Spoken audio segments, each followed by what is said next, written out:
Memang insentif ini diperlukan pada dua sisi ya, Mbak Ana, kami melihatnya. Tidak hanya bagi pengusaha atau eksportir yang mematuhi dan juga mau untuk menyimpan dana devisa hasil ekspornya ini ke dalam negeri. Namun juga diperlukan insentif juga bagi sektor perbankan maupun lembaga keuangan yang berpartisipasi dalam implementasi DHI ini, gitu ya.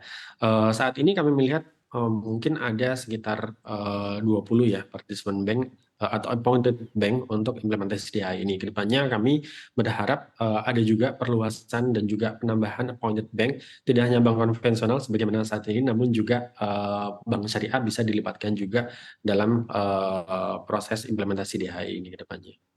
Baik, insentif seperti apa yang menurut Anda tepat?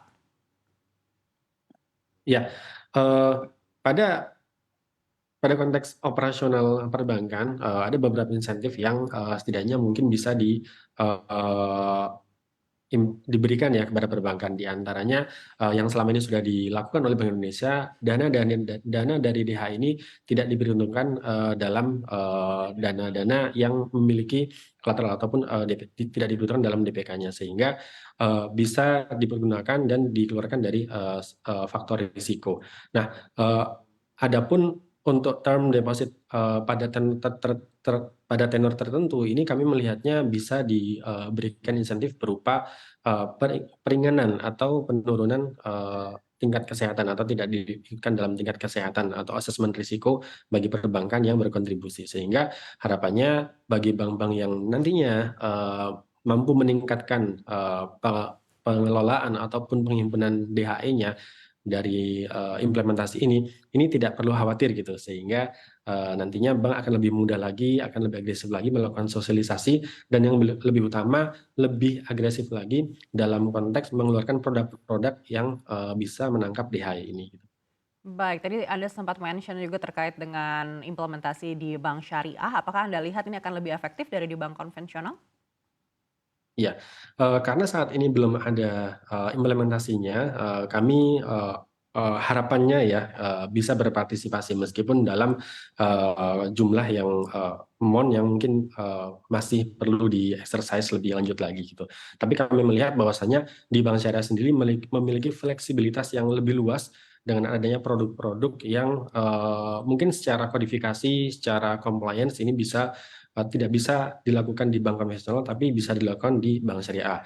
Dan dengan adanya pengembangan-pengembangan di bank syariah yang ada saat ini, dengan produk-produk yang lebih advance lagi, ini bisa menjadi peluang tidak hanya bagi pemerintah atau negara dalam konteks menjaga sustainability atau resiliensi ekonomi dan juga stabilitas nilai tukar, tapi juga di sisi lain juga turut melakukan pendalaman pasar atau market deepening untuk keuangan syariah.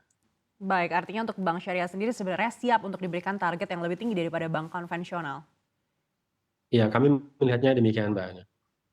Baik, dan terkait dengan tren demand term deposit falas untuk tenor 1 bulan, ini kita lihat belakangan ini justru kurang ramai peminat begitu, terutama kalau kita lihat dalam penawaran yang dirilis pada 13 dan 18 Juli 2023. Tanggapan Anda seperti apa? Ya, kami melihatnya ada dua hal yang menjadi concern Mbak Ane terkait dengan minat dari pengusaha untuk implementasi DH ini ya, terutama di instrumen dengan tenor jangka pendek. Kalau melihat rate-nya, sesungguhnya kita masih lebih tinggi kalau kita bandingkan tenor 1 bulan ini, karena kan memang ada stage tertentu ya gitu. Untuk di atas 10 juta tenor 1 bulan ini di 5,28%, 5 juta sampai dengan 10 juta US ini di 5,23%, dan 1 juta US sampai dengan 5 juta US ini di 5,18%.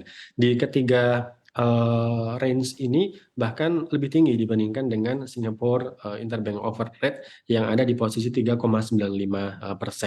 Pun demikian juga dengan 3 bulan yang ada di average-nya sekitar 5,4%, masih lebih tinggi jika dibandingkan dengan Singapore Interbank Offered Rate yang 3 bulan yang ada di posisi 4,08.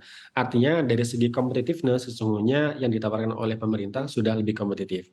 Hanya memang kita melihat dari iklim usahanya, mungkin ini yang masih menjadi pertimbangan pengusaha untuk dapat menempatkan dananya di instrumen term deposit falas ini.